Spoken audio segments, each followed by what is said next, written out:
നീ വെറുതെ ഇങ്ങനെ ടെൻഷൻ അടിക്കണ്ട. നമ്മൾ രണ്ടുപേരുമില്ലേ കല്യാണം കഴിച്ചത്. അപ്പൊ ഉത്തരവാദിത്തങ്ങളും നമുക്ക് ഒരുമിച്ച് തന്നെ അങ്ങ് നോക്കാം. എന്നുവെച്ചാ എനിക്ക് മനസ്സിലായില്ല. ഇതിലിപ്പം മനസ്സിലാക്കാൻ എന്താ, ഞാൻ എന്തെങ്കിലും ഒരു പാർട്ട് ടൈം ജോലി നോക്കാൻ പോവാ. ഇതെന്തേ ആലോചിക്കുന്നേ?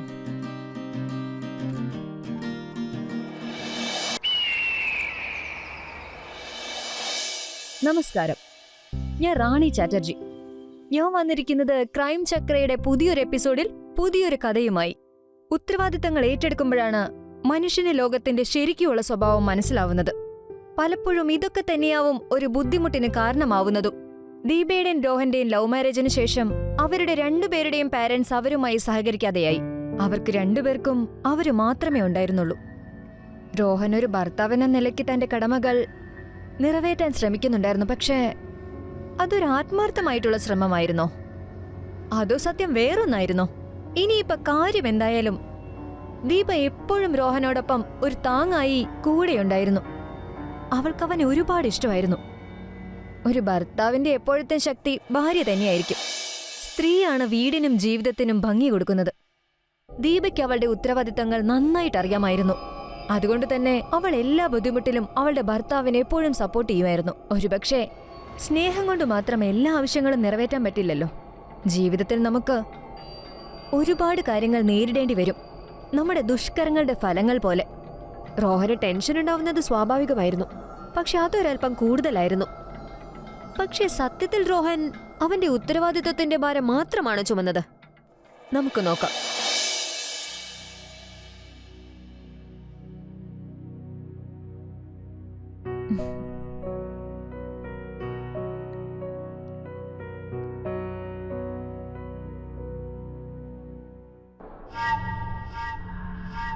ദീപ, നീ തമാശ കളിക്കാണോ? രോഹൻ, നിനക്കിത് എന്താ പറ്റിയത്? നമ്മുടെ കല്യാണം കഴിഞ്ഞിട്ട് അധികം നാളായില്ല, എന്നിട്ട് നീ എപ്പോഴും ഈ കണക്ക് പുസ്തകം പിടിച്ചോണ്ടിരിക്കുക. ഇതിനൊക്കെ ആയിരുന്നെങ്കിൽ പിന്നെ നീ എന്തിനാ എന്നെ കല്യാണം കഴിച്ചത്? ഒരു കാര്യം പറഞ്ഞേക്കാം, രാവിലെ തന്നെ എന്നെ വെറുതെ ചൊറിയാ നിൽക്കല്ലേ നീ. കല്യാണത്തിന് മുമ്പ് നീ ഇങ്ങനെയൊന്നും ആയിരുന്നില്ലല്ലോ. ഇപ്പൊ നമ്മൾ ബോയ് ഫ്രണ്ട് ഗേൾ ഫ്രണ്ട് ഒന്നും അല്ല. വീട്ടിലെ കാര്യങ്ങളൊക്കെ ഞാൻ നോക്കട്ടെ. എല്ലാ ഉത്തരവാദിത്തങ്ങളും എന്റെ തലയില്ല. അതൊന്നും അല്ലെന്ന് ഞാൻ പറഞ്ഞില്ലല്ലോ. കല്യാണത്തിന് ശേഷം എല്ലാവരുടെ ലൈഫില് കുറച്ചൊക്കെ ഒരു ടെൻഷൻ ഉണ്ടാവുമല്ലോ. പക്ഷെ അതിന്റെ ഒക്കെ അർത്ഥം നമ്മൾ റൊമാൻസ് അങ്ങ് ഉപേക്ഷിക്കണമെന്നാണോ? ദീപ, നീ പറയുന്നത് കാര്യമാണ്. നിനക്കെല്ലാം അറിയാലോ. നമ്മുടെ കല്യാണത്തിന് ശേഷം നമ്മുടെ മാതാപിതാക്കൾ നമ്മളോട് സംസാരിച്ചിട്ട് പോലുമില്ല. ഇപ്പോ എല്ലാ കാര്യങ്ങളും ഞാൻ ഒറ്റയ്ക്ക് നോക്കണ്ടേ? നീ വെറുതെ ഇങ്ങനെ ടെൻഷൻ അടിക്കണ്ട. നമ്മൾ രണ്ടുപേരുമില്ലേ കല്യാണം കഴിച്ചത്. അപ്പൊ ഉത്തരവാദിത്തങ്ങളും നമുക്ക് ഒരുമിച്ച് തന്നെ അങ്ങ് നോക്കാം. എന്നുവെച്ചാ എനിക്ക് മനസ്സിലായില്ല. ഇതിലിപ്പം മനസ്സിലാക്കാൻ എന്താ, ഞാൻ എന്തെങ്കിലും ഒരു പാർട്ട് ടൈം ജോലി നോക്കാൻ പോവാ. ഇതെന്തേ ആലോചിക്കുന്നേ?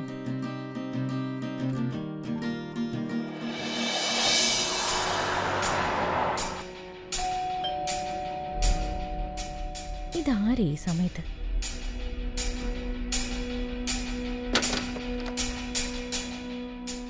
മഹേഷേ, നീയോ? എന്തേ, ഞാനിവിടെ വരാൻ പാടില്ലേ? അല്ല, എന്നെ പുറത്ത് നിർത്താനാണോ പരിപാടി? സോറി, അകത്തേക്ക് വാ. നീ ഇരിക്കെ, നിനക്ക് ഞാൻ കുടിക്കാൻ എന്തെങ്കിലും എടുക്കാം.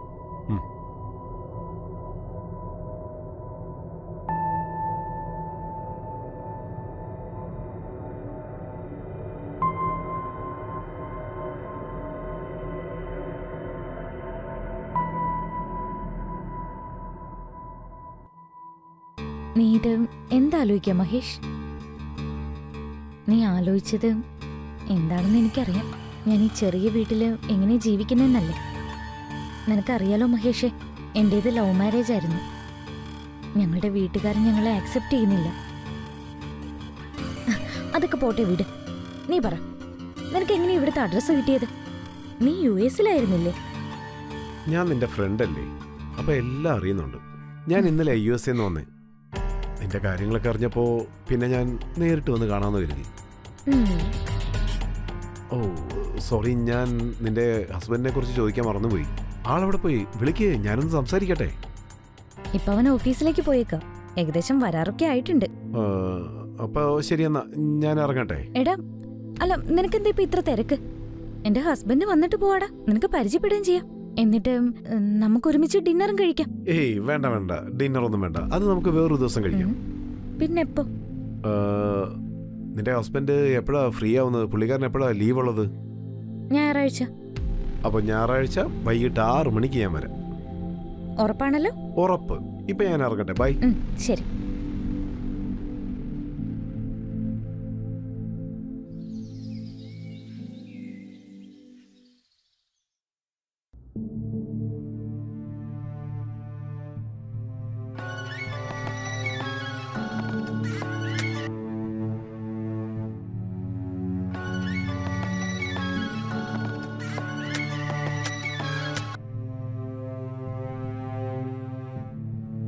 ഇവൻ എന്താ ഫോൺ എടുക്കാത്തത്? റോഹൻ, നീ എന്താ ഫോൺ എടുക്കാത്തത്?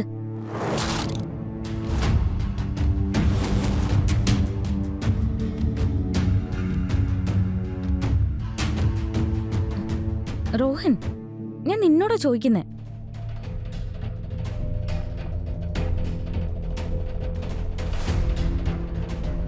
ഹലോ. എന്താടാ എന്റെ ഫോൺ എടുക്കാൻ നിനക്കെന്താ ഇത്ര വിഷമം? എടാ, ഒരു ചെറിയ എമൗണ്ടിന് നീ എന്തിനാ എന്നെ ഇങ്ങനെ വിളിച്ചോണ്ടിരിക്കുന്നേ? മര്യാദക്ക് സംസാരിക്കണം കേട്ടോടാ. അല്ലടാ, വിളിച്ച നിനക്കെന്താ ഇത്ര പ്രശ്നം? എടാ, നീ എന്താന്ന് വെച്ചാ അവിടെ കിടന്ന് കാണിച്ചോ. എന്റെ കയ്യിൽ പൈസ വരുമ്പോൾ ഞാൻ നിനക്ക് തരും. ഒരു കാര്യം നീ ഓർത്തോ, എനിക്കേ വേറെ വഴി കൂടെ വാങ്ങിക്കാനും അറിയാം. എന്താടാ, നീ ഭീഷണിപ്പെടുത്തുകയാണോ? വെറും ഭീഷണി അല്ലടാ, മര്യാദയ്ക്ക് എന്റെ പൈസ തിരിച്ച് തന്നില്ലെങ്കിലുണ്ടല്ലോ നിന്റെ വീട്ടിൽ കയറി ഞാൻ വെട്ടും, പറഞ്ഞേക്കാം.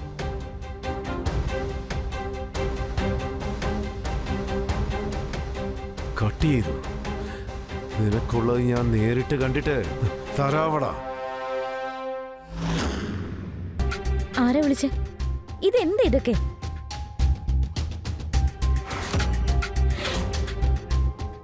അത് ഞാൻ കുറച്ച് കടം വാങ്ങിയായിരുന്നു. കടോ? എത്ര രൂപ നീ കടം വാങ്ങിയത്? 50,000 രൂപ.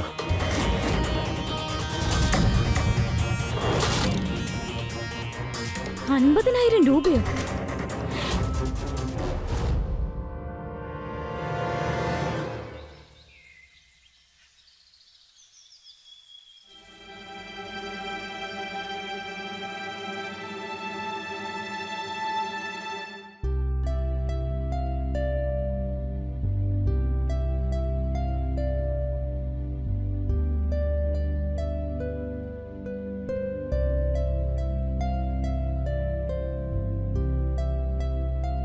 നീ ഇപ്പൊ ഒരുപാട് അൺറൊമാൻറ്റിക് ആയി പോയി. എന്റെ പൊന്നു മോളെ, എന്റെ തലയിൽ എന്തോരം ടെൻഷൻ ഉണ്ടെന്ന് അറിയാവോ നിനക്ക്? ഇതിന്റെ ഇടയ്ക്ക് റൊമാൻസ് എവിടെ നിന്ന് വരാനാ? നിന്നെ റൊമാൻറ്റിക് ആക്കാനായിട്ട് എൻ്റെ അടുത്തൊരു ഐഡിയ ഉണ്ട്. എന്ന് വെച്ചാ എനിക്ക് മനസ്സിലായില്ല. എന്ന് വെച്ചാല് ഞാൻ നിന്റെ അക്കൗണ്ടിലേക്ക് 50,000 രൂപ ഇട്ടിട്ടുണ്ട്. 50,000 രൂപയോ? ഉം. അല്ല, ഇത്രയും കാശ് നിനക്ക് എവിടെ നിന്നാ കിട്ടിയേ? എന്റെ ആ പഴയ ഫ്രണ്ടില്ലേ മഹേഷ്, അവന്റെ കയ്യിൽ നിന്ന് വാങ്ങിയതാ. ഓ, ആ യുഎസിലുണ്ടായിരുന്ന? അവനിപ്പോ നാട്ടിലെത്തിയിട്ടുണ്ട്. അവൻ US പോകുന്നതിന് മുമ്പ് ഞാൻ അവനെ ഒരുപാട് സഹായിച്ചിട്ടുള്ളതാ. സോ താങ്ക് ഗോഡ്, അവൻ വന്ന സമയം എന്തായാലും നന്നായി. ഇന്ന് നീ നോക്കിക്കോ, ഈ പൈസ അവന്റെ മുഖത്തെനിക്ക് വലിച്ചെറിഞ്ഞു കൊടുക്കണം. അവൻ എന്തൊക്കെയാ പറഞ്ഞെന്നറിയാവോ? അവന്റെ കടം എന്തായാലും ഇപ്പൊ തന്നെ തീർക്കണം. അതെ, പിന്നെ മഹേഷിനെ ഞാൻ ഈ ഞായറാഴ്ച വിരുന്നിന് വിളിച്ചിട്ടുണ്ട് ഇങ്ങോട്ട്. അത് ശരി, അത് നല്ല കാര്യമല്ലേ? അപ്പൊ ശരി, ഞാനെന്നാ ജോലിക്ക് ഇറങ്ങട്ടെ.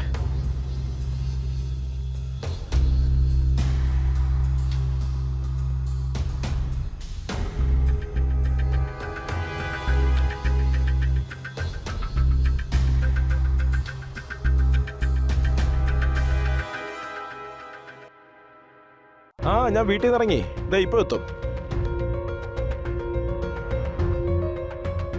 അബി, നീ എങ്ങോട്ടായി പോകുന്നേ? ആ ഹ. അത് നിനക്ക് മനസ്സിലായില്ലേ? എന്തായാലും നിന്റെ തിരുമോന്ത കാണാൻ വേണ്ടി ഞാൻ വരില്ലല്ലോ.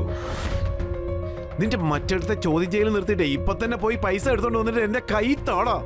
എടാ, 10,000 രൂപയ്ക്കാണോടാ നീ ഇങ്ങോട്ട് വന്നത്? എടാ, 2 ദിവസത്തിനകത്ത് നിന്റെ പൈസ ഞാൻ തരും.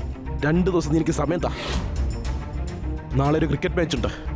ഞാനതിൽ ബെറ്റും വെച്ചിട്ടുണ്ട്. അതിൽ കാശ് കിട്ടി കഴിഞ്ഞാൽ ആദ്യം തീർക്കുന്നത് നിന്റെ കടമായിരിക്കും.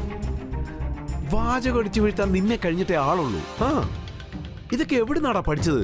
നിനക്ക് ഇതിനൊക്കെ ഒരു അവാർഡ് തരണം. ഒരു കാര്യം പറയടാ, ഇനി എങ്ങാനും നീ തോറ്റാൽ എന്ത് ചെയ്യും? എടാ, നീ നാക്കെടുത്ത് വളയ്ക്കാതിരിക്കാൻ പറ്റുമോ നിനക്ക്? 50,000 രൂപയെ ഞാൻ ബെറ്റ് വെച്ചേക്കുന്നേ. എങ്ങാനും ജയിച്ചാലുണ്ടല്ലോ ഞാൻ രക്ഷപ്പെടുവാടാ. നിന്റെ ഈ 10,000 രൂപ ഞാൻ അപ്പൊ തന്നെ അങ്ങ് എറിഞ്ഞു തന്നേക്കടാ. ആ? അപ്പോ മോൻ പോവാൻ നോക്കിയേ. ഇനി മേലെ ഇങ്ങോട്ട് വന്നേക്കരുത്. നിനക്ക് നിന്റെ പൈസ തരാൻ വേണ്ടിയിട്ട് ഞാൻ അങ്ങോട്ട് വന്നേക്കാം. ഇപ്പൊ ഇവിടെ നിന്ന് പോവാൻ നോക്ക്. ദേ നോക്കടാ, ഇനി ഒരു അവധിയില്ല. എന്റെ പൈസ എനിക്ക് കൈ കിട്ടിയിരിക്കണം. ആ, ഓർത്തു വെച്ചോ, ഇനി എന്നെ ഇങ്ങോട്ട് വരുത്തരുത്. ആ ശരി, പോവാൻ നോക്ക്. നീ ഓർത്തു വെച്ചോ.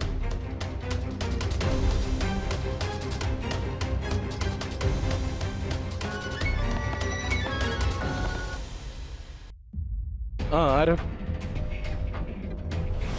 നുണ.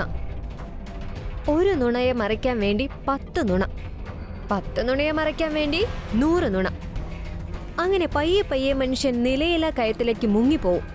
അത് അയാൾ അറിയ പോലും ഇല്ല. അതിൽ നിന്ന് അയാൾക്ക് രക്ഷപ്പെടാൻ പോലും പറ്റില്ല. അയാൾ അത് തിരിച്ചറിയുമ്പോഴേക്കും ഒരുപാട് വൈകിട്ടുണ്ടാവും.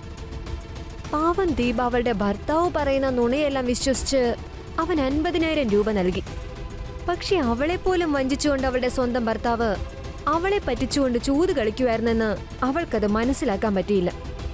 ഈ ഭാഗ്യം എന്ന് പറയുന്നത് ഒരു വല്ലാത്ത സാധനമാണ്. വലിയ വലിയ സ്വപ്നങ്ങൾ കാണിച്ച് പതിയെ പതിയെ മനുഷ്യന്റെ സകലതും തട്ടിയെടുത്ത് അവനെ ഒന്നിനും കൊള്ളാത്തവനാക്കും. പക്ഷെ എന്നിട്ടും മനുഷ്യൻ പഠിക്കാറില്ല.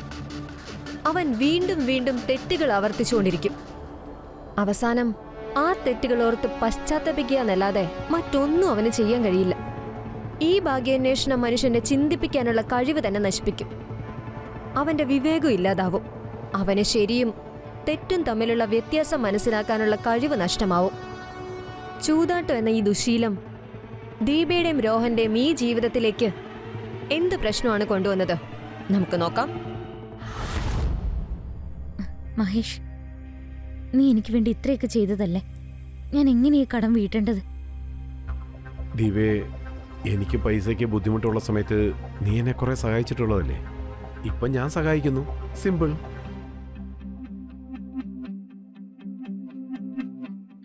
എനിക്ക് നിന്നെ ഒരുപാട് ഇഷ്ടമായിരുന്നു ദീപ. ഞാനിതെല്ലാം ചെയ്യുന്നത് നിനക്ക് വേണ്ടി മാത്രമാണ്. പക്ഷെ നിനക്കെന്റെ സ്നേഹം അപ്പോഴും മനസ്സിലായില്ല, ഇനി മനസ്സിലാക്കുകയില്ല. അതാരായിരിക്കും? രോഹനായിരിക്കും.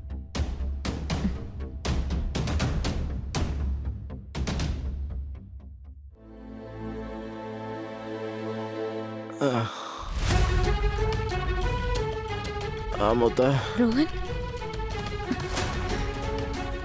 നീ കുടിച്ചിട്ടാണോ വന്നിരിക്കുന്നത്? എല്ലാം നശിച്ചു ദീപ. എല്ലാം കൈവിട്ടു പോയി ദീപ. രോഹൻ, നീ എന്തൊക്കെയാ കാണിക്കുന്നേ? എന്താ ഉണ്ടായതെന്ന് പറ. ദീപ, നീ എനിക്ക് തന്ന പൈസ അത് ഞാൻ ബെറ്റ് വെച്ച് നശിപ്പിച്ചു. ഞാൻ തോറ്റുപോയി. ഇനി എന്റെ കയ്യിൽ ഒന്നുമില്ല. എന്താ?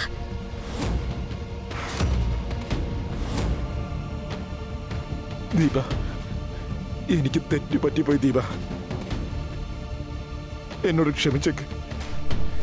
നിന്റെ കടം വീട്ടാൻ വേണ്ടിയിട്ടല്ലായിരുന്നു ഞാൻ ആ പൈസ തന്നത്. അത് വെച്ച് നീ വാതു വെച്ചോ? ദീപ, പ്ലീസ് എന്നോട് ക്ഷമിച്ചേക്ക്. വളരെ വലിയ തെറ്റാ ഞാൻ ചെയ്തേക്കുന്നത്. എനിക്ക് തെറ്റ് പറ്റിപ്പോയി ദീപ. തെറ്റു പറ്റിപ്പോയത് എനിക്കാടാ. ഞാൻ നിന്റെ കല്യാണം കഴിച്ചില്ലേ? വേണ്ട ദീപ, അങ്ങനെയൊന്നും പറയരുത്. എനിക്ക് നീ മാപ്പ് താ പ്ലീസ്. നിന്നെ പോലെ ഒരുത്തനെ കല്യാണം കഴിച്ച് ഞാൻ എന്റെ ജീവിതം നശിപ്പിച്ചല്ലോ. ദീപ, അങ്ങനൊന്നും പറയരുത്. ഞാൻ മനഃപൂർവ്വം കൊണ്ടുപോയി കളഞ്ഞതല്ല. എന്നോട് ക്ഷമിച്ചേക്ക് ദീപ. എന്റെ കൺമുന്നിൽ വരരുത്. ദീപ, കഴിഞ്ഞത് കഴിഞ്ഞു.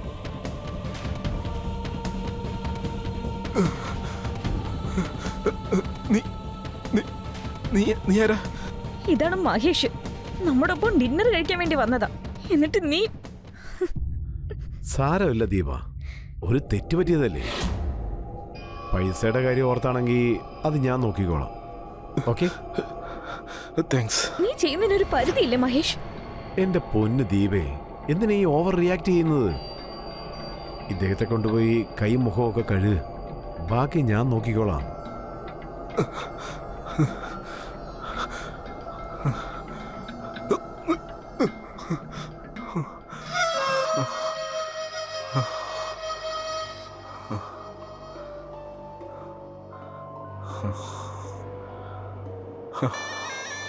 നന്നായിട്ട് മദ്യപിച്ചിട്ടുണ്ടെന്നാ തോന്നുന്നത്. ഒന്ന് ശ്രദ്ധിക്കണം കേട്ടോ. അതിന്റെ ഒരു ആവശ്യമില്ല. ഇവിടെ എങ്ങനെ കിടക്കട്ടെ. അവന് ബോധം വന്നു കഴിയുമ്പോ തനിയെ എഴുന്നേറ്റ് പൊക്കോളൂ. എന്നാ ശരി ദീപ, ഞാൻ ഇറങ്ങുകയാണ് കേട്ടോ. നീ ഇതെങ്ങോട്ടേ പോകുന്നേ? ഭക്ഷണം കഴിച്ചിട്ട് പോവാം. വേണ്ട, കുഴപ്പമില്ല. ഞാൻ വേറൊരു ദിവസം വരാം. അത് പറ്റില്ല. ഞാൻ കഷ്ടപ്പെട്ട് വെച്ചുണ്ടാക്കിയതല്ലേ. നീ പോയി ഫ്രഷ് ആയിട്ട് വാ. ഞാൻ നിനക്ക് ഫുഡ് വിളമ്പി വയ്ക്കാം. ശരി.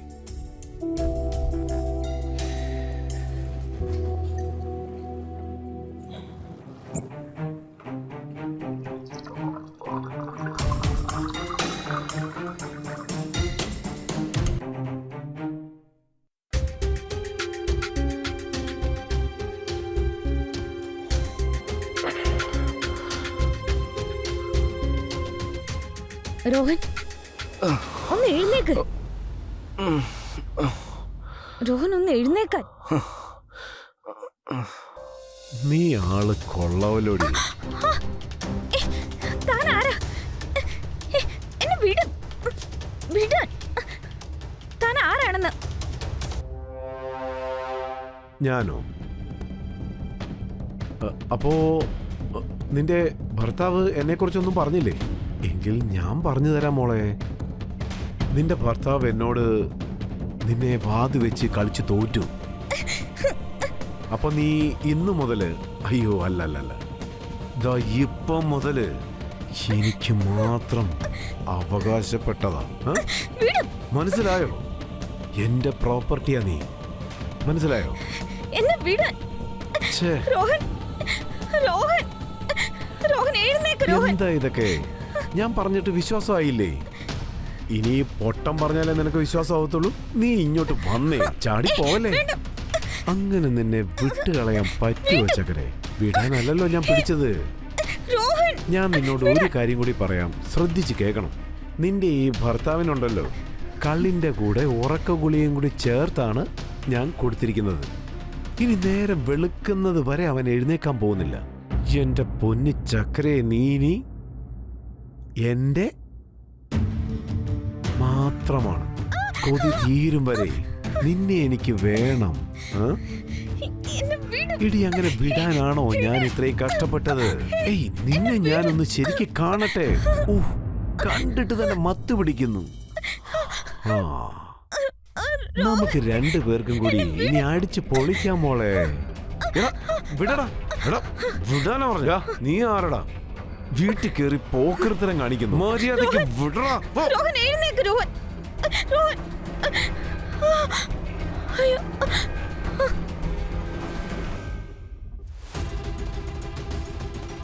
നിനക്ക് ഞാൻ ആരാണെന്ന് അറിയണോ അല്ലടാ?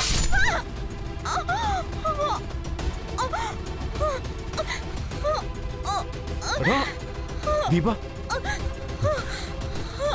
ദീപ, ദീപേ, ഒന്നുമില്ല. അയ്യോ ദീപേ. സ്വന്തം ഭർത്താവിനെ സഹായിക്കാൻ നോക്കിയിട്ട് ദീപയ്ക്ക് എന്തായിരുന്നു കിട്ടിയത്? ആ പാവത്തിന് സ്വന്തം ജീവൻ വരെ നഷ്ടപ്പെടുത്തേണ്ടി വന്നു. ഇതിൽ തെറ്റാരുടേതായിരുന്നു? ദീപയുടെയോ? അവൾ അവളുടെ ഭർത്താവിനെ സഹായിക്കാനായിരുന്നു ശ്രമിച്ചിരുന്നത്. അയാളെ സ്നേഹിച്ചു, അയാൾക്കെല്ലാം നൽകി. എന്നിട്ടും അവളുടെ ജീവൻ അവൾക്ക് നഷ്ടപ്പെട്ടു. അതോ രോഹന്റെയോ? അവൻ ലഹരിയുടെ മയക്കത്തിൽപ്പെട്ട് ആ കസേരയിൽ കിടക്കുകയാണ്. അവന്റെ സ്വന്തം വീട്ടിൽ വെച്ച് എന്താ നടന്നേന്ന് പോലും അവൻ അറിഞ്ഞിട്ടില്ല. സമൂഹത്തിൽ പടർന്നു പന്തലിച്ച ആ തിന്മ റോഹനെയും ദീപയെയും അതിന്റെ ബലിയാടാക്കി. റോഹനെ ഉപയോഗിച്ചുകൊണ്ട് സന്തോഷകരമായി ജീവിക്കേണ്ട ഒരു കുടുംബത്തെ അതില്ലാതാക്കി കളഞ്ഞു.